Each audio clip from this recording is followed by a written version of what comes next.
1 Indonesia di prank timnas U23 batal tampil tapi Liga 1 Indonesia jalan terus. Namun seperti biasa sebelum kita bahas, mohon ringankan jari Anda untuk menekan tombol subscribe dan nyalakan lonceng notifikasi agar kamu tidak ketinggalan info-info terbaru seputar timnas Indonesia sehari-hari. Kalau sudah subscribe, mari kita lanjut.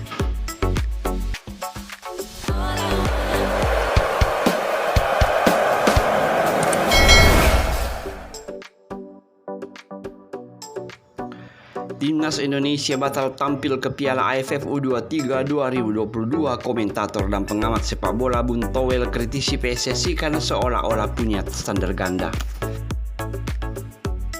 Timnas Indonesia U23 resmi mundur dari Piala AFF U23 2022 Jumat 11 Februari 2022 lalu. Dalam keterangannya, PSSI menjelaskan bahwa para pemain terpapar virus corona. Mendengar keputusan ini, Bung Toel langsung bereaksi. Komentator sepak bola itu sarkas kepada PSSI dengan menyebut semoga hasil PCR ini bukan salah ketik seperti yang pernah menimpa tim Persela Lamongan di Liga 1. Sama seperti penggemar sepak bola lainnya, Bung Toel juga menyayangkan timnas Indonesia mundur dari Piala AFF U23 karena turnamen ini cukup penting. Padahal AFF U23 ini strategis dan paralel dengan SEA Games 2022 di Vietnam bulan Mei nanti yang juga U23. Secara strategis timnas mengalami kerugian besar, ucap Bung Toel. Ketika Liga 1 di Bali begitu banyak pemain yang terpapar COVID-19, harusnya segera ada upaya antisipasi proteksi terhadap timnas U23 yang juga TC di Bali, ujarnya. Berkaca pada kompetisi BRI Liga 1 2021-2022, PSSI dan PT Liga Indonesia baru memilih untuk melanjutkan kompetisi walaupun banyak pemain yang terpapar COVID-19.